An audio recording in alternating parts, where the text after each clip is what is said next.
여러분 안녕하십니까. 수도권까지 올라왔던 장마전선이 다시 내려가면서 전북 지역에 많은 비를 뿌리고 있습니다. 전북 모든 지역에 호우특보가 내려졌는데요. 현장 나가 있는 취재기자 연결해 알아보겠습니다. 김민성 기자. 네, 전북 전주천에 나와 있습니다. 네, 지금 하천물은 많이 불어난 게 보이는데 비는 지금 그쳤나 보죠? 네, 그렇습니다. 전주는 이제 어느 정도 소강 상태에 들어갔습니다. 다만 도심 속 하천물이 불어난 게 우려가 큽니다. 제 뒤로 보이는 전주천, 약 1시간에서 2시간 정도 전부터 물이 불어나기 시작했는데요. 저지대에 있는 마을을 지키기 위해 지금 임시 제방을 쌓는 작업이 한창 진행 중입니다. 주민들도 걱정 어린 시선으로 지금 상황을 지켜보고 있습니다. 현재 전북은 장수와 남원을 제외한 지역 내 12개 시군에 호우경보가 내려진 상태입니다. 그리고 장수와 남원에도 호우주의보가 내려져 있습니다. 어제부터 오전 9시 기준 군산 265mm, 오전 11시 기준 군산 265mm, 익산 함라 231mm, 부안 위도 225mm, 김제 신포 211mm 등 많은 비가 내리고 있습니다. 특히 부안 위도에는 한때 시간당 58mm의 폭우가 쏟아지기도 했습니다. 밤사이 내린 비로 인명피해는 없었지만 곳곳에서 피해가 속출하고 있습니다. 군산시 서수면 관원리에서는 산 아래 있는 주택으로 토사가 쏟아져 주택 거주자가 마을회관으로 대피했습니다. 군산시 대안면에서도 주택 한 채가 산사태 위험에 노출돼 있습니다. 고창군 교촌리에서는 주택 한 채가 침수 피해를 입었고 완주군의 한 맨션 반지하에도 침수 신고가 접수돼 소방이 펌프로 물을 빼고 있습니다. 부안군에서는 국도 23호 상서면 회시마을 앞 교량 공사 구간 도로가 끊겨 통제 중입니다. 또 도로 곳곳에 가로수가 쓰러져 밤새 복구 작업이 이어졌습니다. 전라북도는 오늘 새벽 4시부터 재난안전대책본부를 3단계로 격상해 총력 대응하고 있습니다. 국립공원 탐방로와 여객선 노선은 물론 하천 산책길과 둔치 주차장 등 위험 지역을 모두 통제했습니다. 영산강 홍수통제소는 전북 전주 만경강과 임실 섬진강, 정읍 동진강, 전남 장성 황룡강 일대에 홍수주의보를 발령했습니다. 제방 붕괴 후 3년 만에 수문을 연 섬진강댐은 최대 초당 300톤 방류 지침을 세우고 지금은 초당 150톤 정도의 물을 방류하고 있습니다. 재난당국은 앞으로 더 많은 비가 예보됨에 따라 전라남북도 댐 아래 지역에는 홍수에 적극 대비하라고 말했습니다. 빗줄기는 오후 들어 점점 소강 상태가 되겠지만 내일까지 100mm에서 250mm, 많은 곳에는 400mm 이상의 비가 예보된 상태입니다. 지금까지 전북 전주천에서 YTN 김민성입니다. 네, 대전과 충남에도 호우특보가 내려진 상태입니다. 충남 부여에선 산사태가 나면서 주택을 덮쳤습니다. 사고 현장에 취재기자 나가 있습니다. 양동훈 기자.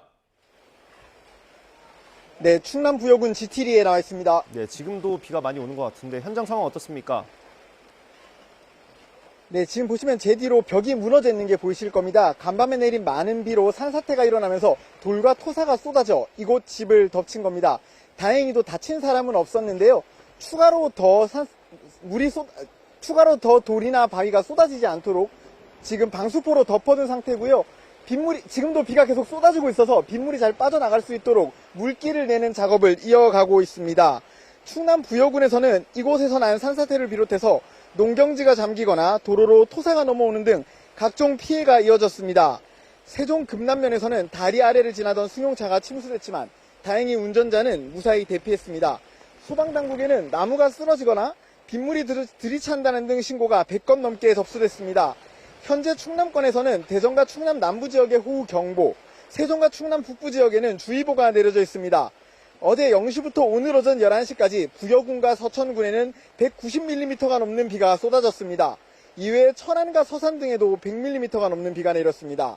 특히 부여에는 1시간에 50mm, 계룡과 논산에는 40mm 이상의 집중호우가 쏟아지기도 했습니다. 금강 홍수통제소는 대전 갑천 만년교 수위가 3.5m를 넘을 것으로 예상됨에 따라 홍수주의보를 발령했습니다. 충남에서는 하천변 주차장과 산책로 등 69곳의 출입이 통제되고 있습니다. 기상청은 앞으로도 충청권 일부 지역에 시간당 50에서 100mm의 강한 비가 올 수 있다고 예보했습니다. 많은 곳은 최대 400mm에 달하는 비가 내릴 거로 전망됩니다. 산림청은 충남과 세종을 포함해 전국 9개 지역의 산사태 위기경보를 가장 높은 단계인 심각으로 높였습니다. 고리부려가 있는 하천변 산책로나 지하차도는 출입하시면 안 되고 등산로 등 산사태 위험 지역으로 들어가거나 농수로를 직접 확인하는 것도 자제하셔야겠습니다. 지금까지 충남 부여에서 YTN 양동훈입니다. 네, 저희가 화면으로 계속 보여드리는 것처럼 하천 주변 지나실 때 또 하류 쪽에 지금 있으시다면 꼭 조심해야겠습니다. 홍수특보가 내려진 곳이 꽤 많습니다. 전북 완주 상황부터 알아보겠습니다. 오선열 기자. 네, 전국부입니다. 네, 홍수특보 상황 어떻습니까? 네, 집중 후에 계속해서 하천물이 불어나고 있습니다. 이 전북 완주군 삼내교 지점에 내려졌던 홍수주의보는 홍수경보로 상향 조정됐습니다. 오전 11시 무렵 상황입니다. 홍수경보가 내려진 전북 완주군 삼내교입니다. 멀리 보이는 삼내교 높이에 거의 다다를 정도로 물이 넘실대고 있는데요. 환경부 영산강 홍수통제소는 10시 40분 삼내교 지점에 홍수경보를 발령했습니다.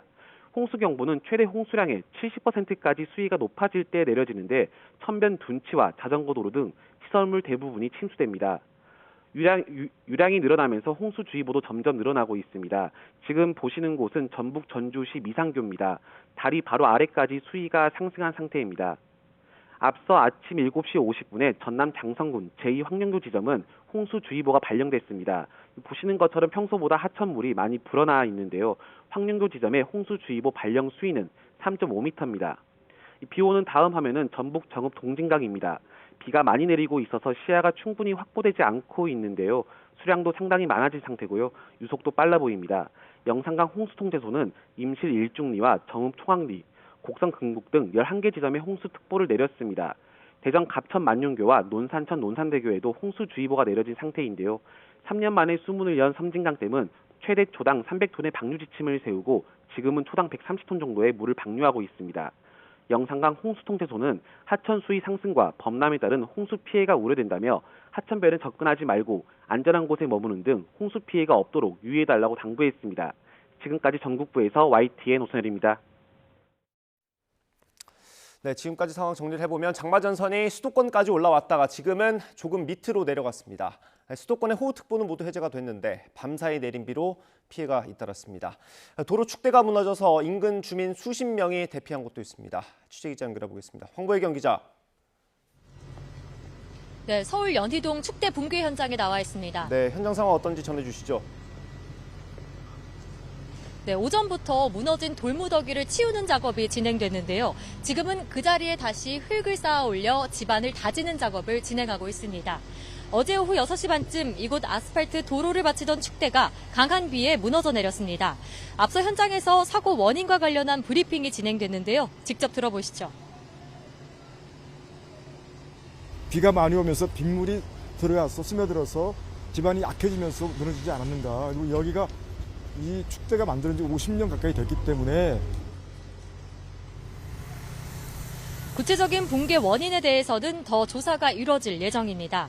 이 돌들이 쏟아져 내려 아래에 있던 집들을 덮쳤지만 다행히 사람들이 살지 않는 재개발 구역이라 인명피해는 없었습니다. 구청은 인근 주민 20세대 40여 명을 임시 숙소로 대피시키고 혹시 모를 안전사고에 대비하고 있습니다. 비구름이 이동하면서 비가 잦아들며 수도권에 내려졌던 호우특보는 해제됐지만 밤사이 많은 비로 약해진 집안이 무너져 내리는 피해가 잇따랐습니다. 경기도에서도 밤사이 쏟아진 폭우로 시설물 피해나 침수 피해가 잇따랐는데요. 오늘 아침 8시쯤 경기 양주시 회정동에 있는 모텔 옆 축대가 무너졌습니다.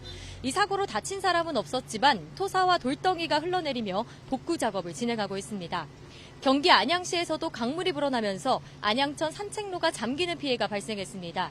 지난 9일부터 계속된 폭우로 전국적으로 도로 3곳이 유실되고 주택 7곳이 침수되는 등 전국 65세대 134명이 일시 대피한 것으로 집계됐습니다. 모레까지 전국에 많은 비가 예보된 만큼 비 피해 없도록 각별히 주의하시기 바랍니다. 지금까지 서울 연희동에서 YTN 황보혜경입니다.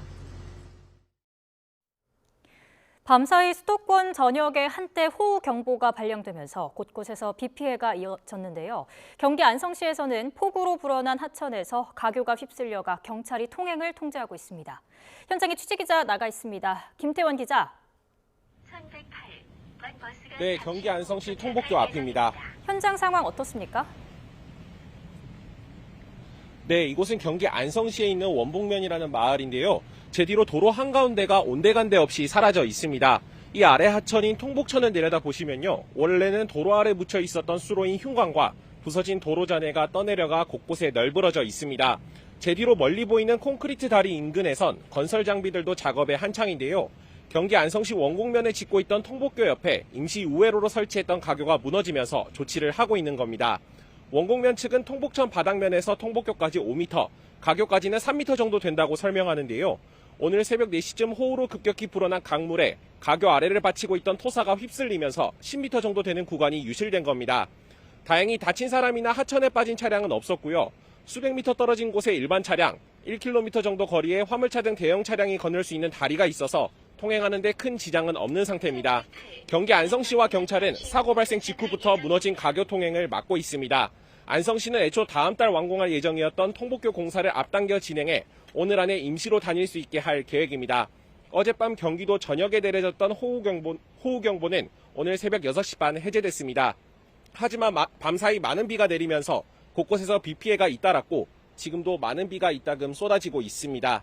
오늘 아침 8시쯤 경기 용인시 처인구 이동저수지 부근에선 도로가 물에 잠겨서 SUV 차량이 고립돼 2명이 구조됐고요. 또 새벽엔 경기 화성시 다세대 주택 지하에 물이 들어차고 파주시에 있는 주택 지붕이 무너지는 등 경기도에서만 아침 8시까지 피해 신고 158건이 접수됐습니다. 경기도는 한때 3단계까지 격상했던 비상단계는 일단 오전 9시에 모두 해제했는데요. 다만 성남시 탄천을 포함한 주요 하천의 산책로 출입구 3,700여 곳과 등산로 입구 등 산사태 위험 지역 120여 곳, 침수로 도로 10여 곳 통제는 이어가고 있습니다. 기상청은 내일까지도 경기 남부 지역엔 최대 200mm, 서울엔 100mm에 이르는 많은 비가 올 것으로 예보한 만큼 피해 없도록 주의해 주시면 좋겠습니다. 지금까지 경기 안성 통복교 앞에서 전해드렸습니다. 강한 비가 이어지면서 곳곳에서는 정전 피해도 이어졌습니다. 쏟아지는 비에 전기 공급까지 끊겨 주민 피해가 컸는데요. YTN으로 들어온 제보 화면 함께 보겠습니다. 컴컴한 밤, 차 안에서 촬영한 듯한 제보 영상입니다. 오른편에서 갑자기 스파크가 튀면서 일대 전체가 환해졌는데요. 어젯밤 9시쯤 충남 서산시 동문동 일대 아파트 41세대가 정전됐습니다. 한국전력은 강한 비바람에 나무가 쓰러지면서 전선을 건드렸고 정전이 발생했다고 밝혔는데요. 2시간 만인 밤 11시쯤 복구를 마쳤습니다. 다음 제보 영상 보겠습니다. 안개가 자욱하게 깔린 새벽입니다. 아파트 가정집에서 촬영한 제보 영상인데요. 맞은편 아파트를 촬영했는데 화면을 보시면 전기가 나가서 모두 불이 꺼져 있는 걸 확인할 수 있습니다. 이 지역은 인천 서구 마전동으로 오늘 새벽 4시 반쯤 아파트 단지에서 정전이 발생했는데 총 1000여 세대 규모였고 주민들이 불편을 겪었습니다. 한전은 아파트 수전 설비에 빗물이 들어가서 고장났고 정전을 된 것으로 보고 있습니다. YTN 제보 영상이었습니다. 밤사이 많은 비가 내리면서 전국 도로 곳곳이 통제됐습니다. 가급적 대중교통을 이용하시는 게 좋을 것 같은데요. 현재 고속도로 상황 어떤지 한국도로공사 연결해서 자세히 살펴보겠습니다. 조준 캐스터. 네, 비가 강하게 내리면 도로가 파이거나 흙이 쓸려 내려올 때가 있죠. 오늘 전방 잘 살펴주시고 말씀하신 것처럼 가급적 대중교통 이용이 낫겠습니다. 지금 충청과 남부지방 곳곳으로 호우특보가 발효 중인데 수도권에도 비가 여전합니다. 곳곳으로 빨간 정체 구간도 조금 더 많아졌는데요. 특히 시흥 일대로 정체가 많이 길어졌고요. 고속도로 곳곳으로 불편을 겪는 곳들 먼저 전해드리겠습니다. 400번 화성 광주간고속도로 서용인 나들목은 토사 유실로 봉담 쪽 계속해서 불편을 겪고 있습니다. 지금은 2개 차로 통행은 가능해 보이지만 전방 잘 살펴주셔야겠고요. 153번 평택 시흥간 고속도로도 작업으로 양방향 이렇게 1개 차로로만 통행이 가능한 상태인데요. 평택 쪽은 7km 구간, 또 시흥 쪽도 정체가 길어지면서 10km 가까이 막힙니다. 양쪽 모두 다른 길을 이용하시는 것도 괜찮겠습니다. 호남권 곳곳으로 비가 조금 더 강하게 내리면서 많이 불편한 상태인데요. 지나는 차량들 물보라가 이를 수 있습니다. 안전하게 평소보다 속도 충분히 줄여주셔야겠습니다. 호남고속도로 내장산 부근으로는 사고 처리 작업 마무리가 됐지만 천안 쪽으로 이 사고 여파를 받고 있고요. 151번 고속도로 부여일대 등 지금 시간당 40mm 이상의 비가 내리는 곳들이 있어서 안전운전과 함께 기상정보 확인도 필요할 것 같습니다. 15번 서해안고속도로 목포 쪽으로는 8탄 분기점 부근 정체 계속 꾸준합니다. 네, 빗길에서 20% 이상 감속해 주시고요. 고속도로 교통방송이었습니다. 수도권에 이어서 충남과 전북에 폭우 비상이 걸렸습니다. 특히 밤사이 시간당 최고 100mm에 달하는 극한호우가 쏟아지고 모레까지 강우량도 400mm가 넘는다고 하는데요. 취재기자 연결해 자세한 장맛비 정황 알아보겠습니다. 김진두 기자. 네, 김진두입니다. 네, 극한호우라고 부를 만한 폭우가 쏟아진다고요? 네, 그렇습니다. 장마 전선상에서 강력한 폭우 구름이 계속 발달해 유입될 것으로 보입니다. 밤사이 수도권에 최고 200mm 가까운 집중호우를 내린 장마 전선은 지금 충청권으로 남아 있습니다. 충청과 호남, 영남 내륙에 호우특보가 내려진 가운데 비가 내리고 있는데요. 호우경보가 발령 중인 충남과 전북에는 시간당 40mm의 강한 비가 쏟아지고 있습니다. 문제는 이 비구름이 밤이 되면 더 강해진다는 겁니다. 기상청은 오늘 밤부터 내일 오전 사이 충남과 전북에 시간당 50에서 100mm, 그러니까 극한 호우가 쏟아지겠다고 밝혔습니다. 이 지역에는 모레까지 최고 400mm가 넘는 폭우가 더 쏟아질 것으로 보입니다. 그 밖에 충북과 경북 북부, 전남 내륙에도 최고 300mm가 넘는 폭우가, 서울에도 30에서 100mm의 비가 더 내릴 것으로 보입니다. 기상청은 이미 많은 비가 내린 상황에서 지반이 무척 약화했다며 추가 비 피해를 최소화할 수 있도록 철저한 점검과 대비를 당부했습니다. 지금까지 문화생활과학부에서 YTN 김윤두입니다.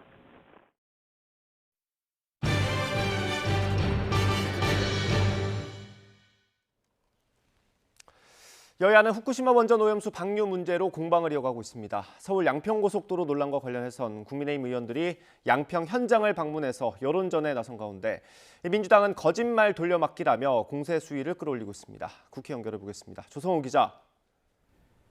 네, 국회입니다. 네, 일단 오염수 방류 둘러싸고 어떤 얘기들 나오고 있습니까? 네, 민주당 박광온 원내대표는 오늘 최고위원회의에서 한일 정상회담을 마친 뒤 기시다 일본 총리가 여름부터 방류할 계획을 그대로 갖고 가겠다는 입장을 밝혔다고 지적했습니다. 국민의 걱정과 우려, 반대는 외면하고 최인접국인 한국이 한일 정상회담에서 해양 투기를 용인함으로써 일본은 더 힘을 얻고 있는 모양이라며 윤석열 대통령이 귀국 뒤에 직접 국민에게 설명하라고 촉구했습니다. 박 원내대표 얘기 들어보시죠. 기자회견을 갖고 국민들께 정상회담의 내용을 소상하게 밝히기 바랍니다. 그리고 후쿠시마산 수산물 수입 금지를 어떻게 유지할 것인지에 대해서도 입장을 밝혀주시기 바랍니다. 국민의힘 박대출 정책위 의장은 민주당이 태평양 도서국의 오염수 방류 반대에 연대해줄 것을 촉구하는 서한을 보내고 방일 쇼를 하면서 괴담 수출에 열을 올리는 사이 국내 수산업계는 소비 위축에 수출길이 막히는 걸 우려하고 있다고 지적했습니다. 김 양식업체와 제조사 등 수산업계의 우려를 전하면서 민주당이 어민 보상 입법을 당론으로 추진하는 건 병 주고 약 주는 행태라고 주장했습니다. 들어보시죠. 민주당에게 묻습니다. 괴담은 수출하고 국내 수산물은 수출을 막으려 하는 것입니까? 국익자해나 다름없는 자해 괴담몰이 중단하기 바랍니다. 민주당은 더 이상 우리 어민들을 괴롭히지 말기 바랍니다. 오전에 진행된 환경노동위원회에서도 야당 의원들은 정부 여당의 오염수 대응을 문제 삼으면서 환경부가 환경영향평가를 비롯한 적극적인 대응에 나설 것을 촉구하자 여당 의원들이 막아서면서 설전이 오가기도 했습니다. 네, 서울 양평고속도로 둘러싼 논란도 계속되고 있죠. 네, 국민의힘은 민주당이 원희룡 국토교통부 장관을 공수처에 고발한 건 국정조사의 명분을 스스로 생산하기 위한 거라고 비판했습니다. 윤재옥 원내대표는 이렇게 말하면서 주민들조차 거부하는 양서면 종점 원안을 고집하면서 민의 수렴이라는 민주주의의 기본조차 망각한 태도를 보인다며 국민의 외면을 받을 수밖에 없다고 지적했습니다. 윤 원내대표 발언 들어보시겠습니다. 노선 변경 검토에 관여한 사실이 없음을 상세히 설명했음에도 침소봉대하여 직권 남용으로 몰고 가는 것은 선을 넘는 엄의 공작이 아닐 수 없습니다. 국회 국토교통위원회 소속 국민의힘 의원들은 오늘 오전 예비 타당성 조사 통과 당시 종점인 양평군 양서면을 방문해서 원안 종점의 문제점을 주민들에게 직접 설명하면서 여론전에 나섰습니다. 반면에 민주당은 고속도로 논란과 관련한 국정조사를 수용할 걸 거듭 압박하고 있습니다. 이재명 대표는 고속도로 노선을 누가 왜 바꿨는지 등에 대해 온갖 거짓말이 난무한다며 의문의 출발점이 윤석열 대통령 부부와 대통령실인 만큼 국민 앞에 직접 의혹을 해명하라고 촉구했습니다. 이 대표 얘기 들어보시죠. 있는지도 몰랐던 용역 보고서를 토대로 종점을 바꿨다. 그랬더니 마침 그 근처에 대통령 처가 땅들이 많이 있더라. 이런 주장을 믿으라는 것입니까? 민주당은 노선 변경 의혹을 따지겠다며 국회 운영위원회를 단독 소집했는데 여당이 윤 대통령 순방과 윤재욱 원내대표 취임 100일 등을 이유로 불참하면서 회의는 반쪽으로 진행됐습니다. 민주당 의원들은 다음 운영위 개최 날짜를 정할 걸 요구하며 목소리를 높였지만 사회를 맡은 윤 원내대표가 항의를 받아들이지 않고 회의를 마무리했습니다. 지금까지 국회에서 YTN 조성호입니다. 네, 이어서 정치권 이슈 짚어봅니다. 김근식 전 국민의힘 비전전략실장, 복귀왕 전 청와대 정무비서관 나오셨습니다. 어서 오십시오. 안녕하세요. 네, 며칠째 얘기를 하고 있습니다. 양평 얘기 또 해보겠습니다. 서울 양평 고속도로 논란. 어제는 국토부가 기자들을 데리고 현장을 방문했고요. 오늘 또 국민의힘 의원들이 방문한다고 하더라고요. 이게 어느 정도 설명이 다 됐습니까? 이제 끝날 때가 됐나요? 그렇죠. 우리 당 입장에서는 그 궁금해하는 것들, 그다음에 이제 많은 국민 여러분들과 그다음에 민주당에서 좀 설명을 해달라고 했기 때문에 그 궁금한 의혹들에 대해서는 조목조목 다 팩트에 근거해서 설명을 했다고 보고요. 어제는 이제 국토부 도로국장과 기자들 그리고 이제 그 용역을 실제로 발주했던 업체 사장이 부사장이 가서 내용을 설명을 하면서 설명이 다 된 걸로 알고 있고요. 그래서 오늘은 아마 국토위 우리 여당 의원님들이 그 현장에 직접 가서 이 부분을 좀 둘러보고. 그러니까 강상면으로 JCT 분기점이 만들어졌을 때 그 현장에 아마 가서 분기점 만들었을 때 땅값이 오를 리가 없다는 거 이런 것들을 아마 직접 눈으로 목도할 생각으로 보이는데 비가 오기 때문에 어떻게 될지 모르겠습니다. 지금 비가 그 지역에 어떻게 내릴지 그리고 또 양평에도 그 폭우로 인해서 일정 정도의 피해가 예상되기 때문에 일정이 실제로 어떻게 진행될지는 지켜봐야 될 것 같습니다. 예, 알겠습니다. 어떻습니까? 설명이 정부 여당에서는 일단 어느 정도 마무리됐다라고 보는 것 같습니다. 그건 정부 여당 생각이고요. 저는 개인적으로 이 의혹이 제대로 해소되지 않으면 퇴임 이후에 윤석열 처가 쪽은 정말로 큰 일을 당할 수 있다라고 걱정을 해요. 그거는 그렇습니까? 이제 김건희 여사 마찬가지 아니겠습니까? 그리고 이것을 진행하는 과정에서 여러 가지 의혹들이 생겨요. 누가 왜 무엇 때문에 바꿨는지에 대한 답이 안 나옵니다. 그리고 저도 시장을 8년을 했었는데요. 용역을 맡기는데 용역업체 지들 마음대로 노선을 바꾼다. 이거는 상상할 수도 없는 일이에요. 그런데 오늘 이번에 국민의힘이 이제 양평 그쪽 현장에 가서 갈 때 그 용역업체 부사장을 함께 데리고 갔다 그러잖아요. 어제 갔죠. 예. 근데 그 용역업체 부사장이 자기들이 기술적으로 검토한 겁니다라고 얘기하는데 민원과 관련된 부분에 대해서 그들이 판단하지 못합니다. 그리고 심각한 노선상의 변화가 있을 때 그들이 독자적으로 판단하지 못합니다. 이런 것들이 상식이에요.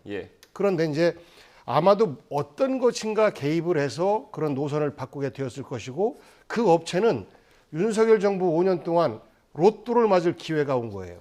그런데 만약에 여기에서 말실수를 한다든지 그러면 그 로또가 갑자기 이제는 완전 그 망하는 길로 접어들 수 있는. 용역회사 입장에서는 그렇습니다. 뭐 앞으로를 좀 약속할 수 있는 앞으로의 그런 걸로. 4년 동안 만약에 이것이 심부름을 했던 모 인사가 있었는데 그 인사의 말을 그대로 반영을 해서 노선을 바꿨고 이런 것들이 누군가의 입에서 나온다라고 하면 저 업체는 문 닫아야 됩니다. 이건 비서관님의 추정이십니다. 그렇습니다. 일반적으로 그래요. 그런데 이것이 지금 4년 넘어간다고 해서 정권이 끝난 이후에 이 의혹이 다시 부각되지 않겠습니까? 저는 이명박 정부의 그런 예를 돌아보면 이 부분을 지금 100% 깨끗하게 털고 않으면 오히려 두고두고 화근이 될 수 있다라는 말씀드립니다. 그러니까 이제 제가 지금 그 민주당에서 궁금해하는 부분들에 대해서 설명이 다 끝났다고 생각을 하는데요. 그러니까 크게 두 가지였잖아요. 양평군 강상면으로 옮기면 김건희 여사 처가 땅에 뭐 로또를 맞는다라는 게 첫 번째 시작이었습니다. 근데 로또를 맞지 않는다는 게 입증이 된 거고요. 이미 그 전에 양서면으로 간다고 했을 때 양서면도 똑같이 그 JCT 분기점이었기 때문에 이미 양서면에 있는 청계리 리장에 나와서 다 이야기했습니다. 우리도 거기 JCT 오는 건 절대 반대했다. 매연과 분진만 늘어나고 소음만 늘어난다. 왜 이걸 우리가 받아야 되느냐 했거든요. 그러니까 거기에 JCT 분기점이 생긴다고 해서 땅값이 오른다는 건 뭐 말이 아닌 걸로 입증이 됐고 그 부분은 이미 확인이 됐고요. 그렇다면 이제 그다음 이제 그 논점이 바뀌니까 그럼 누가 이거 변경을 했느냐고 됐거든요. 누가 변경했느냐는 쭉 설명이 나왔지 않습니까? 2021년 4월에 에타가 통과된 이후에 그 작년까지 기간 속에서 문재인 정부가 있는 동안에 본 타당성 조사를 쭉 한 거예요. 그 본 타당성 조사의 한 과정으로서 그 일환으로서 용역업체 발주 공고가 났고 발주 공고는 문재인 정권이 했었고요. 발주 공고 당시에 공고 입찰 공고에 대한노선 모색이 들어가 있었습니다. 그러니까 사업의 과업 지시서에 대한노선을 고민해 봐라라고 했던 거예요. 문재인 정부 때. 그래서 이 용역업체는 발주를 받아서 3개월 안에 그 발주의 결과로 보고를 국토부에 한 거고 그때까지는 원희룡 장관은 이런 내용이 있는지도 전혀 몰랐던 겁니다. 그러니까 그것이 진행이 쭉 되어 오면서 에타를 통과한 안이 있었지만 본 타당성 조사 과정에서 기존 안보다 훨씬 더 합리적인 안들에 대한 논의가 막 진행되는 과정에서 김건희 여사 땅이 있다는 것이 드러난 바람에 지금 이렇게 정쟁화가 된 겁니다. 설명을 다 했는데 그 설명을 듣고도 뭐 안 된다고 하니 제가 볼 때는 뭐 복비서장 말씀대로 4년 뒤에 다시 저를 해도 될 것 같고요. 특검에도 살건이 없는 것 같고 지금 말씀하신 것처럼 이러저러한 뭐 용역업체가 살기 위해서는 해야 된다. 누구 심부름꾼이 있다. 이것은 이제 복비서관님의 개인적인 뇌피셜이라는 말씀입니다. 알겠습니다. 일단 정부 여당에서 나올 수 있는 자료는 거의 다 나온 거 아닙니까? 더 내놓을 게 뭐가 있습니까? 모르겠어요. 지금까지도 말이 계속 바뀌었지 않습니까? 민주당에서 그 종점을 변경을 요구했다라고 주장을 하다가 결국은 그것이 아닌 것이 밝혀지니까 다른 핑계들을 대고 있는 거예요. 말씀하신 대로 땅값이 안 오른다는 게 입증됐다? 그게 아니고요. 만약에 그쪽으로 노선이 김건희 그 여사 땅 쪽으로 가면 2배 이상 뛴다라는 것들이 그쪽에 있는 부동산 전문가들의 그 의견이고요. 그리고 양서면 원안의 어떤 그 종점에 민원이 있다라고 하는 거는 고속도로 주변엔 다 민원 생깁니다. 고속도로로부터 일정 정도 떨어져서 접근성이 좋은 곳 이것을 원하지 내 땅 바로 옆으로 고속도로 가는 것은 다 반대를 해요. 아마 강상면도 마찬가지로 마을 옆에 있으면 그 마을에서 또 반대할 겁니다. 그래서 그거는 상식적으로 볼 때 그 핑계가 안 되고 문재인 정부 말기라고 하는데요. 결국은 가장 권력이 힘이 셀 때, 대통령이 힘이 셀 때가 언제면 당선 직후입니다. 그게 이제 인수위원회 활동을 하면서 그 기간 동안 5년의 로드맵을 짜는데 5년 동안 나와 관련된 모든 사업들을 국정에 반영시키기 위한 노력을 해요. 그 기간 동안에 이 용역이 시작되고 진행이 됐어요. 그러면 과연 누군가의 입김이 없었겠느냐라는 의심을 할 수밖에 없는 것이죠. 그 의심을 명백히 해결해야 되는 것이 지금의 과제인 것이고 대한노선에 대해서는 일반적으로 도로 노선을 예타를 지나고 나서 이제 타당성 조사를 할 때는 일반적으로 의례적으로 관례적으로 함께 해라라고 하는 것은 크로스 체크를 하기 위함이에요. 그런데 마치 이것을 노선을 바꿔라라고 명령한 것처럼 얘기를 해요. 그러면 만약 그것 때문에 바꿔줬다라고 하면 그건 국토부가 명령하는 거죠. 노선 바꾸라고. 앞뒤가 말이 안 맞는 이런 변명이시라 이런 것들에 대해서 종합적으로 국정감사를 진행을 하면 알겠습니다. 우리 국민들의 의혹을 좀 풀지 않을까 싶습니다. 알겠습니다. 뭐 야당에서 지금 국정조사 주장하고 있고요. 여당은 말도 안 된다는 주장이고 그리고 다음 주 월요일이죠. 월요일 날 국토위 전체 회의가 있으니까 그때 어떤 얘기가 나오는지 다시 한번 좀 지켜보는 게 좋을 것 같습니다. 저희가 일주일 동안 이 주제를 했다 보니까 또 반복되는 것 같아서 다음 주에 넘어가 보겠습니다. 저도 그렇습니다. 알겠습니다. 아무리 설명해도 귀 닫고 안 들으시니까 답답합니다. 한 가지만 말씀드리면 어떻게 장관이 자기 마음대로 사업을 백지화시킬 수 있어요? 그거는 법 위반이에요. 그렇게 다시 돌아가면 안 돼요. 그 질문 아니, 그 질문은 제가 좀 귀담아 드릴 대목이라고 봐요. 유일하게 민주당의 정치 공세 벌인 중에 장관이 마음대로 홧김에 백지화시키는 그건 제가 귀담아 듣습니다. 알겠습니다. 그 외에는 민주당에 대해 설명이 다 끝났습니다. 알겠습니다. 다음 민주당 얘기 좀 해보겠습니다. 어제 의원총회가 있었는데 혁신위가 내놓은 1호 혁신안이죠. 불체포특권 포기. 이 논의가 이게 뭐라고 해야 될까요? 미뤄뒀다고 해야 될지 안 됐다고 해야 될지 좀 애매하게 끝났습니다. 이게 왜 1호 혁신안인데 왜 이렇게 통 크게 안 되는 거죠? 제가 지난번에 아마 이런 주제 가지고 말씀드렸을 텐데 국민의힘에서 짜는 운동장으로 우리가 넘어간 꼴이에요. 이재명 대표가 나의 불체포특권을 포기하겠습니다라고 하면 그것으로 끝내야 되는데 이제 국민의힘에서는 이것을 계속해서 공격하기 위해서 의원 개개인의 불체포 특권 포기 이 프레임으로 전환을 하는데 혁신위에 계신 분들이 정치적 경험이 없다 보니까 거기에 말려 들어간 꼴이다. 이런 것들에 대해서 이제 국회의원들은 우리가 왜 그래야 되느냐라는 걱정들을 하고 있는 것인데 저는 그럼에도 불구하고 혁신위에서 정치적 감은 떨어지지만 국민 정서에서 볼 때 이런 정도는 해주는 것이 혁신의 모습이겠다라고 판단을 했으면 다소 좀 불편하더라도 받아주는 모습을 좀 보이는 것이 어떤가라는 생각을 개인적으로 해요. 하지만 저한테 개인적으로 불체포 특권 포기에 대해서 입장이 어떠냐라고 하면 저조차도 지금 좀 받아들이기가 어려운 상황이에요. 그러니까요. 그 말씀을 그때도 하셨던 것 같은데 이게 지금 뭐 기사들 나온 거 보니까 의총 자체가 이제 비공개라서 제한적인 얘기들만 알 수 있는데 일단 중진은 좀 반대하는 쪽이고 초재선은 좀 찬성하는 쪽인 것 같더라고요. 그건 어떻게 봐야 될까요? 뭐 그걸 굳이 범주화시켜서 뭐 특정한 이해관계나 인식의 차이가 있는 건 아니라고 보고요. 지금 우리 복 비서관 말씀하신 것처럼 이제 정치를 오래 한 사람들은 이게 국민의힘이 짜놓은 프레임이 우리 말려 들어가는 거다라고 이제 생각을 하면서 거부를 한 거거든요. 우리 복 비서관님도 그렇게 말씀을 하시는데 지금 혁신위원회가 그 국민의힘 프레임에 짜여놓은 프레임에 들어가느냐 마느냐를 고민한 게 아니라 국민들 눈높이에서 민주당의 혁신은 어떤 걸로 가야 되느냐를 놓고 이야기를 하면서 첫 번째 의안으로 불체포 특권 포기를 이야기한 겁니다. 거기다가 왜 국민의힘 프레임을 갖다가 이야기를 합니까? 그러니까 제가 볼 때 다선 의원들은 너무 정치를 이제 기술적으로 정치 공학적으로 보다 보니까 그런 생각을 하는 것 같은데요. 저는 혁신위에서 1호 의안으로 내놓은 안을 몇 주 동안 의총에 붙이지도 않고 있다가 그제 김윤경 혁신위원장이 너무 답답한 나머지 기자간담회를 열고 이러다가 우리 민주당 망합니다. 망한다고 했으면 제가 볼 때는 이상민 의원의 분당 이야기 생각하면 그 발언도 경고감입니다. 사실은 망합니다 하니까 그렇게 되네요. 근데 그렇죠. 혁신위에서 이상민 의원에게도 경고하지 않았었습니까? 그렇죠. 그러니까 다른 사람이 한 걸로 제가 알고 있습니다. 그러면 그것에 대해서 박강원 원내대표가 어제 받아가지고 그러면 오늘 의총에서 제가 뭐 상정을 하겠습니다 하고 원내대표로서 이걸 좀 통과시켜 주세요라고까지 이야기를 했습니다. 그런데 안 된 거잖아요. 저는 국민들이 봤을 때 민주당은 변화할 생각이 전혀 없구나. 국민들이 요구하는 제1호에 대한 불체포 특권 포기라고 하는 가장 단순한 것마저도 결의조차 못하는구나. 그러면 저는 쉽게 생각하는 게 그거죠. 지금 강내구 감사가 지금 구속돼 있죠. 그다음에 보좌관 구속돼 있죠. 수사가 진행되고 있습니다. 돈 만든 게 다 확인되고 있죠. 이게 전달된 사람들 확인하는 과정이잖아요. 뭐 수십 명 이야기가 나오는데 돈봉투 의혹 말씀하시는 그렇죠. 거죠? 그러면 그러면 그 의총에 참여했던 수십 명의 돈봉투를 받은 사람은 본인은 알 거 아니겠습니까?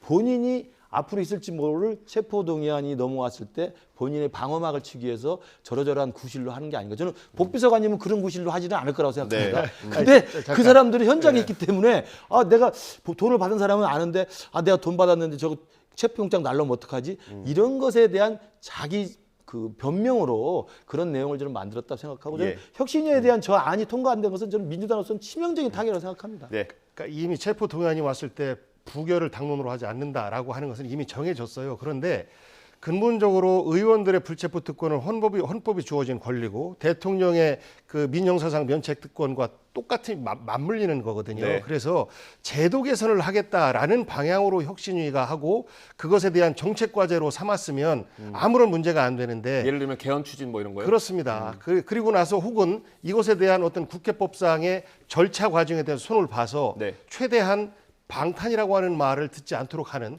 이런 제도 개선이라든지 이런 것들을 제안하면 좋은데 그런 것들이 빠지고 현상에 집중하는 이런 모습 속에서의 갈등인데요. 이것을 안 한다라는 것은 아니고 논의가 진행되다 보니 잠시 보류하고 2차 논의 또 하겠다라는 입장 아니겠습니까? 좀 기다려 보시죠. 근데 이게 지금 1호 혁신 아니고요. 저희 그래픽에 나가고 있는데 23일 날 이걸 제안을 한 거예요. 근데 이 혁신위가 뭐 총선 전까지 임기가 있는 게 아니라 일단 1차 임기를 정기국회 전까지 9월 정기국회 전까지 보고 있단 말이에요. 그럼 뭐 짧으면 한 달, 길어봐야 한 달 반인 것 같은데 이렇게 1호부터 막히면 앞으로 할 수 있는 게 뭐 있습니까? 한숨이 나오시는군요. 1호가 제대로 뭐 진행이 안 됐다라고 해서 나머지까지 뭐 막힐 거라고는 생각하지 않고 다만 우리가 지난번에 정당 혁신과 관련해서 김상곤 혁신위가 대표적으로 거론되지 않습니까? 문재인 전 대표 그렇습니다. 상당 부분 그때 혁신위 활동에 성과를 냈었고 그리고 지금 그 혁신위 안에서 시행되고 있는 것이 있고 그렇지 않은 부분이 있어요. 그래서 새로운 과제들을 끄집어낸다기보단 그동안에 있었던 혁신안 이런 것들을 정리를 해서 발표를 하는 그런 것 중심으로 혁신위 활동이 진행되지 않을까 이렇게 기대를 하고요. 예. 그렇게 보면 그 정기국회 전까지 활동 시한은 뭐 그다지 짧은 건 아니다라고 생각합니다. 근데 저는 이제 1호안부터 지금 뭐 한 4주간 아무것도 하는 거 없이 지금 진행이 되고 있고 예. 혁신위원장이 그렇게 절박하게 읍소했는데도 불구하고 그리고 원내대표가 통과시켜 달라고 했는데도 불구하고 통과가 안 된 1호안을 보면 앞으로 할 일은 저는 없다. 개점 위협 상태로 갈 수밖에 없다고 생각이 들고요. 제일 중요한 이유는 이 혁신위에 대해서 아까 우리 복비서관도 말씀하셨습니다만 정치적 감이 떨어진다고 평가를 하시잖아요. 정치적 감이 떨어지는 사람으로 혁신을 만들어 놓고 혁신위에서 뭘 하겠다는 겁니까? 그러니까 이거 액세서리용으로 그냥 조금 하다 마세요. 라는 것에 사실은 민주당 내에서도 생각을 할 수밖에 없는 거죠. 네. 그러니까 이재명 대표가 혁신위원장, 그다음에 혁신위원을 구성했을 때 전권을 주거나 아까 말씀 나왔던 2015년에 네. 김상곤 교육감이 했던 혁신위처럼 전권을 받아서 정말 최고위나 지도부가 받을 수밖에 없는 그런 권한을 주거나 그것도 아니고 1호 의안을 내놨는데 최고위에서는 1호 의안을 채택하지는 않고 그냥 알아서 할게요. 의총에 가서는 더 논의를 할 텐데 논의는 나중에 합시다 라고 이렇게 끝내버리니 예. 혁신위원회가 할 수 있는 저는 큰 그 역할이 저는 전혀 없다고 생각이 들고요. 예. 제일 중요한 것은 그래서 혁신위에 대해서는 지금 이재명 대표를 중심으로 한 친명계 지도부 주류에서는 혁신위는 그냥 제도적인 거 몇 개, 특히나 친명계 의원들이 조금 내년 공천에 조금 유리할 수 있는 공천 개혁의 룰들, 예. 뭐 대의원제 강화라든지 아니면 동일 지역구 3선 의원 지역 불가라든지 예. 이런 식에서 이렇게 물갈이 할 수 있는 혁신안만을 바라고 있는 저는 의도로 생각이 들고 그러다 보니까 혁신위 자체가 친명과 비명의 저는 싸움장이 돼버렸다고 생각해요. 알겠습니다. 저희가 갈 길이 멀어서 주제를 넘어가 보겠습니다. 혁신위는 뭐 아마 의원총회에서 그런 결단이 아니라 이제 결정을 내지 못했기 때문에 혁신위가 또 어떤 반응을 내놓을지도 지켜보면 될 것 같습니다. 오늘 저녁에 아마 청년과 만나는 시간이 있다고 하더라고요. 김은경 혁신위원장이. 그래서 그 자리에서도 어떤 얘기를 할지 지켜보면 좋을 것 같습니다. 다음 윤석열 대통령 지지율 오랜만에 한번 보겠습니다. 그래픽 준비되면 좀 띄워주시겠습니까? 네, 갤럽이 조사한 거고요. 긍정평가가 32%, 부정평가가 57% 나왔습니다. 긍정평가가요, 6%포인트나 빠졌어요. 이게 올해 들어서 가장 많이 빠진 거라고 하더라고요. 원인을 어떻게 봐야 됩니까? 그러니까 저도 좀 놀랍게 봤는데요. 일주일 사이에 8%가 빠졌기 때문에 6%가 빠졌기 네네네. 때문에 상당히 좀 높은 수치라고 생각이 듭니다. 그래서 저희들도 굉장히 그 뼈아프게 주의 깊게 들여다봐야 될 대목인 것 같고요. 근데 구체적으로 수치의 어떤 지역하고 연령을 보니까 부울경 지역이 뭐 두 자릿수로 빠졌고 네. 광주, 전라, 호남 지역이 좀 많이 빠졌던 것 같습니다. 그러니까 지역별로 보면 제 개인적인 뭐 분석입니다만 예. 부울경 지역은 아마도 이 후쿠시마 오염수 문제가 일정 정도 이제 일단락이 되면서 방류가 최종 결정돼 있는 상황이기 때문에 네. 아마 부울경 지역의 많은 어민들과 수산업자 그리고 주민들이 조금 더 불안해하는 것이 좀 드러난 것 같고요. 예. 광주, 전라 같은 경우는 개인적인 생각입니다만 지금 민주당의 내홍, 갈등 그다음에 민주당의 지금 출구가 보이지 않는 이 암담한 상태에 대해서 아마 광주 전라 지지층 분들은 민주당에 대한 결집력을 더 강화시킨 게 아닌가라는 생각이 듭니다. 그리고 연령별로는 2030하고 5060에서 많은 하락폭이 있어서 우리 당으로서는 좀 자세히 분석해서 대응책을 마련해야 할 것으로 보입니다. 예, 부울경에서 빠진 거를 좀 주목을 해야 될 필요가 있을 것 같긴 한데 부사관님 어떻게 보세요? 부울경 그쪽이 다 바다 아니겠습니까? 네, 바다가죠. 실제적으로 후쿠시마 오염수에 대한 걱정이 이제 나타나기 시작하는 것이죠. 정치적으로 그래도 윤석열 아니야? 그래도 국민의힘 아니야? 라고 생각했던 분들도 이제 방류가 확정됐네. 그리고 우리 대통령이 기시다한테 후쿠시마 관련된 공식적인 발언 한마디도 못하네. 국민의힘은 후쿠시마 오염수 방류에 대해서 찬성 캠페인을 하고 다니네.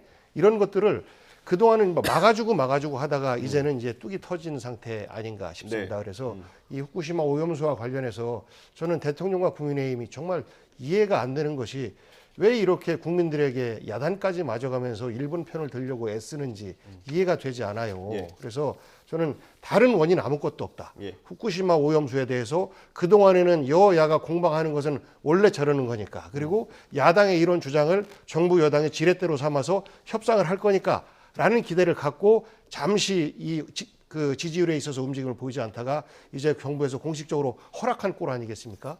여기에서 무너지기 시작하고 있다라고 판단하는 겁니다. 예, 알겠습니다. 뭐 이 결과만 놓고 보면 후쿠시마 원전 오염수 방류 문제에 있어서 이게 뭐 사실관계를 떠나서요. 야당의 공세에 여당의 메시지가 잘 안 먹혔다라고 지금 수치로 나오는 거 아니겠습니까? 그렇죠. 앞으로 어떻게 대처를 해야 될까요? 그러니까 제가 저번에도 한번 말씀드린 것 같습니다만 안전이라고 하는 것은 국민들 입장에서는 100%보다는 120%, 120%보다는 200% 보다 확실하고 보다 그 부족함이 없을 정도의 과도한 안전을 원하게 돼 있어요.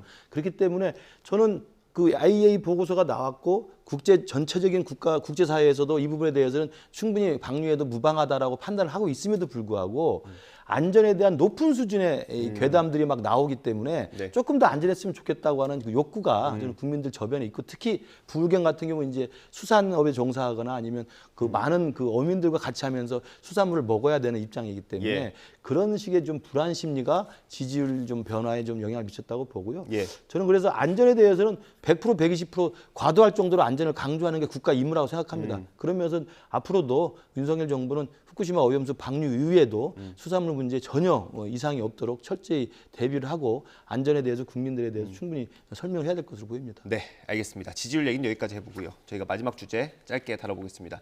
준비된 녹취가 있는데 그거 먼저 듣고 얘기를 해보면 좋을 것 같습니다. 뭐 제가 설명하는 것보다 이게 더 확실해서요. 한번 보겠습니다. 장기간 근무하고 갑자기 실업을 당해서 저희 고용보험이 생겼었던 그 목적에 맞는 그런 남자분들 같은 경우 정말 장기적으로 갑자기 그런 분들은 어두운 표정으로 오시는데 여자분들 계약기간 만료 젊은 청년들 이 기회에 쉬겠다고 옵니다. 오고 그다음에 실업급여를 받는 도중에 해외여행 가요. 내가 일했었을 때 살 수 없었던 샤넬 선글라스를 사든지 옷을 사든지 이런 식으로 즐기고 있습니다. 일하는 사람이 더 적게 받는 기형적인 현행 실업급여 구조는 바뀌어야 된다는 원칙의 뜻을 같이 했습니다. 실업급여가 악용되어서 달콤한 보너스라는 뜻으로 실업급여라는 말이 나오지 않도록 해야 된다는데 공감을 했습니다. 실업자가 조속히 재취업할 수 있도록 제도를 개선하는 것이 필요하다는데도 오늘 민당정은 인식을 같이 했습니다. 예, 어떤 분께서 먼저 말씀하시겠습니까? 예. 예. 저게 이제 아마 우리 그 박대출 정책위장이 이제 이 실업급여의 이제 제도적 개선 문제를 논의하기 위해서 관련된 분들을 모셔서 아마 간담회에서 들었던 이야기 같습니다. 그래서 아마 고용노동청의 실업급여 담당하시는 분이 네. 직접 현장에서 보고 느낀 걸 설명을 한 건데 적절하지 못한 표현들, 그다음에 과도한 편가르기 같은 게 있었던 것 같고요. 그러니까 뭐 선글라스 끼는 분들은 젊은 여자들이라고 딱 인식을 주지 않습니까? 프레임이 그렇게 돼버렸죠. 네, 그래서 예. 저런 발언들은 이제 그분이 이제 정치인이 아니고 현장에서 상담하고 돈을 직접 지불하는 분이기 때문에 그런 느낌을 가졌던 것 같은데 그래도 이렇게 단정적으로 말하는 것은 오히려 본래 자기가 하고자 하는 이야기가 곡해될 저는 충분한 이유가 될 것 같고 문제는 이제 그걸 우리 정책위에서 받아가지고 박대출 정책위장이 또 다른 자리에 가갖고 그런 이야기를 했다고 또 전달하는 과정이 있었습니다. 그래서 그 부분도 저는 이 실업급여에 대한 제도적 개선은 충분히 우리가 논의해볼 만합니다. 왜냐하면 제가 확인해 보니까 OECD 국가에서 지금 우리 한국의 실업급여의 하한선이 다른 미국이나 프랑스나 일본보다 훨씬 높아요. 그러니까 하한선이 높다 보니까 아까 말한 것처럼 최저임금에서 열심히 일하는 사람보다 실업급여를 받는 사람들이 하한선이 높다 보니까 최저임금보다 실업급여가 높은 사람이 많이 나타나게 돼 있습니다. 한 28% 정도 그렇습니다. 된다고. 그러니까 예. 저 부분은 뭐가 잘못돼도 잘못된 것이거든요. 실업급여라는 건 정확한 명칭으로 하면 구직활동지원금이에요. 예. 잠시 자기의 원치 않은 퇴직을 당했지만 구직활동을 열심히 할 수 있도록 나라에 도와줘서 빨리 취직을 하라는 거거든요. 네. 근데 최저임금 돈 받은 것보다 실업급여 하한선이 높기 때문에 구직활동의 그 의지를 낮추는 효과가 있잖아요. 이제 이 부분을 개선하려고 하는 거기 때문에 제도적 개선에 우리 당이 좀 더 초점을 맞춰서 네. 말을 좀 조심했으면 좋겠다 생각합니다. 예. 여성과 청년들 되게 기분 나빴을 것 같아요. 세상에 직장을 잃고 기분 좋은 사람이 어디 있겠습니까? 자조적인 거죠. 그래, 이 기회에 좀 쉬고 충전하고 그다음에 더 좋은 직장을 찾자라고 희망적으로 생각하는 것 자체가 잘못된 겁니까? 그리고 정말 그럴 때 경제 여유가 있어서 해외여행 갈 수도 있죠. 그리고 우리나라의 수준이 그 정도 된 거 아니겠습니까? 네. 가까운 동남아 뭐 제주도 가는 비용이나 뭐 무슨 차이가 있어요. 그래서 그런 것까지도 모두가 싸잡아서 불합리하고 그러기 때문에 실업급여 없애야 된다라고 주장하는 것, 여기에 대해서 여당의 정책위 의장까지도 달콤한 실업급여다라고 표현하는 것은 정말 이 철학적으로 박약한 모습을 보이는 건 아닌가 싶고요. 우리가 역사적으로 보면 의료보험도 만드는데 되게 어려웠어요. 의료보험, 그다음에 국민연금, 그다음에 산재, 그리고 이제 실업 고용보험까지. 네. 이 과정이 되게 어려웠는데 이런 것들을 만들어 가면서 우리 사회는 좀 더 탄탄한 안전망, 그물망이 짜지는 과정이었어요. 그런데 의료보험도 제도적으로 완벽합니까? 그러지 않잖아요. 뭐 심지어는 하루에 병원을 몇 군데 간다, 약국 쇼핑을 한다, 이런 것들을 어떻게 바로잡을 거냐라고 논의는 나오지만 그런 것들을 바로잡을 때 실제 필요한 사람들이 불이익을 받을까 봐서 사실 제대로 손을 못 대는 거예요. 네. 그러니까 실업급여도 직장을 잃은 사람들이 구직 활동을 할 수 있도록 하고 최소한의 생활을 할 수 있도록 하는 이런 우리 사회보장 제도인데 이걸 가지고 일종의 좌파 정책 아니냐라는 시각으로 보는 것 아닌가라고 우려를 합니다. 예. 그래서 저는 그런 시각 딱 벗어내고 전 논란이 된다면 이건 정도는 가능하다고 생각해요. 그러니까 최저임금 금액보다 실업급여가 약간 높다. 네. 과연 이것이 잘못된 것일까? 여기에 대해서는 논란이 될 수 있어요. 그런데 저는 많은 월급을 받고 여러 가족을 부양했던 사람이 직장을 잃었을 때 이 최대가 184만 원이거든요. 예. 이 금액이 과연 맞나? 이게 최저임금보다 조금 더 높다고 해서 이 금액을 가지고 6개월 동안 구직 생활을 해라라고 이야기할 수 있나? 이렇게 바라보면요. 저는 우리가 고용보험을 도입한 취지와 정반대적인 사고를 갖고 있는 것 아닌가 싶어요. 네. 그래서 그렇다면 최저임금을 이거보다 더 높이는 것에 대한 고민을 하는 것이 발전적이고 긍정적인 거지 고용보험 실업급여액을 줄이겠다라고 네. 하는 발상 자체는 선진이 아니라 후진으로 가는 발상이다. 알겠습니다. 라는 생각을 합니다. 예. 저희가 오늘은 시간이 조금 부족해서 저 발언에 대한 논란을 좀 다뤄봤고요. 이 제도 개선이 어떤 방향으로 될지 정부 여당안이 나오면 그때 다시 한번 정책적인 부분을 다뤄볼 수 있으면 좋을 것 같습니다. 오늘 말씀 여기서 마무리하겠습니다. 김근식 전 국민의힘 비전전략실장, 복귀영 전 청와대 정무비서관과 함께했습니다. 수고하셨습니다. 감사합니다. 고맙습니다.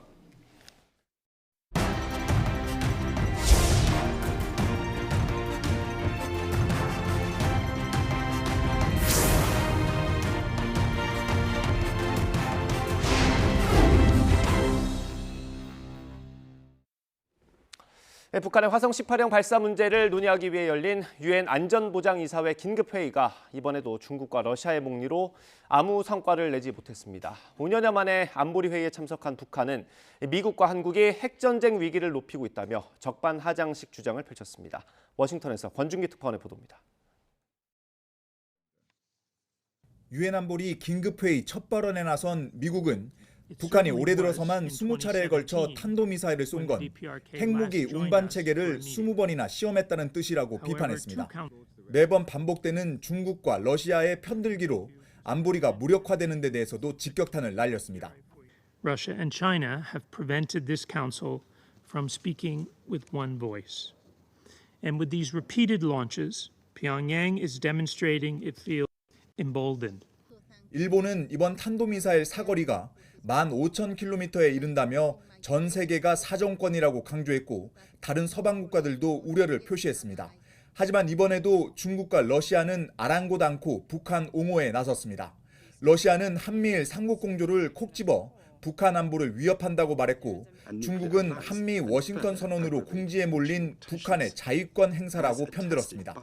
특히 최근 열린 북대서양 조약기구 나토 정상회의에서 중국에 대한 비판이 쏟아진 데 대해서도 불편한 기색을 숨기지 않았습니다. The real troublemaker is none other than the NATO. NATO's accusations against China are totally groundless. 5년여 만에 안보리 회의에 나온 북한은 화성 18형 발사는 주권 국가의 자위권 행사라고 주장했습니다. 또 미국이 한국에 40년 만에 처음으로 핵무기를 재배치하려고 한다며 핵전쟁 위기를 운운했습니다. Unprecedentedly driving regional situation to the brink of nuclear war by frequently deploying nuclear power submarine. 우리 측 황중국 대사는 90여 차례 미사일을 쏜 북한은 일주일에 한 번꼴로 안보리 결의를 위반한 셈이라며 북측의 억지 주장을 전면 반박했습니다. It is ironic that a member that categorically rejects the authority of this council still gets the opportunity to spread its absurd propaganda. 북한이 5년 반 만에 안보리 회의장에 등장한 건 중국, 러시아와 함께 반서방 국가 전선을 형성하려는 의도로 보여 앞으로도 북한의 안보리 등장이 잦아질 가능성이 있어 보입니다. 워싱턴에서 YTN 권중입니다. 나토 정상회의를 마치고 핀란드를 방문한 바이든 대통령이 푸틴이 이미 졌다며 러시아의 핵 사용 가능성에 선을 그었습니다. 반란을 일으켰던 바그너 그룹 수장 프리고진 독살 가능성을 경고하기도 했습니다.